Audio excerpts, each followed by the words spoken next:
Hooghly rail bridge থেকে bypass Maheshkhola পর্যন্ত গুরুত্বপূর্ণ একটি সড়ক বহুদিন ধরে বেহাল অবস্থায় পড়ে রয়েছে বলে অভিযোগ স্থানীয়দের।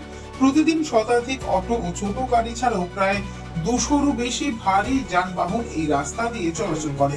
বড় গাড়ির চাপ, নিয়মিত রক্ষণাবেক্ষণের অভাব এবং বর্ষার জল জমে থাকার কারণে রাস্তার একাধিক জায়গায় বড় বড় গর্ত তৈরি হয়েছে। ফলে যাত্রী পরিবহনের সময় নিত্যদিনই সমস্যার সম্মুখীন হচ্ছেন অটো চালকরা। চালকদের দাবি, খারাপ রাস্তার কারণে শুধু গাড়ির ক্ষতি হচ্ছে না, প্রায়শই দুর্ঘটনাও ঘটছে। অতীতেও একাধিকবার এই রাস্তা সংস্কারের দাবি তুললে প্রশাসনের দ্বারস্থ হয়েছিল তারা। এমনকি স্থানীয় বাসিন্দারাও বারবার বিষয়টি নিয়ে ক্ষোভ প্রকাশ করছেন, কিন্তু দীর্ঘদিন পেরিয়ে গেলেও সমস্যার স্থায়ী সমাধান হয়নি বলে অভিযোগ। এই পরিস্থিতিতে সোমবার সকাল থেকে অটো চালকরা একজোট হয়ে রাস্তা অবরোধে সামিল হন।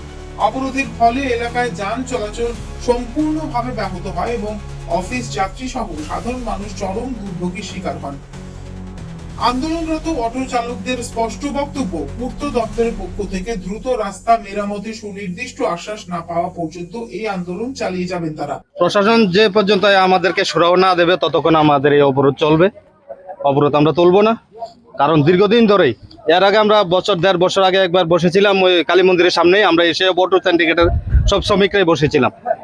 আর এই রুট দিয়ে যে বড় গাড়িগুলো, লরিগুলো চলছে, এটা কোনো টাইম টেবিল নেই, সারাদিন চলতেছে গাড়ি, সারাদিন চলছে। স্কুলের স্টুডেন্ট যেতে পারছে না, অফিস স্টাফ যেতে পারছে না, গাড়ি ঘোড়া যেতে, একটা রুগী নিয়ে যাওয়া যাচ্ছে না।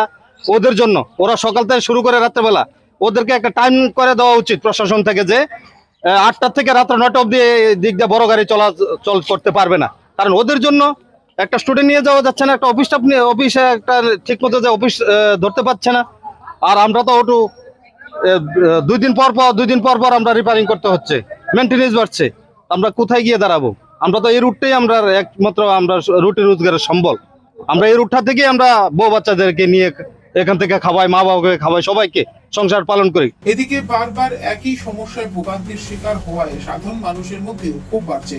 এখন দেখার প্রশাসন কত দ্রুত এই গুরুত্বপূর্ণ সড়কটি সংস্কারের পদক্ষেপ গ্রহণ করে এবং এলাকাবাসীর দীর্ঘদিনের সমস্যার সমাধান করে। Report, news update.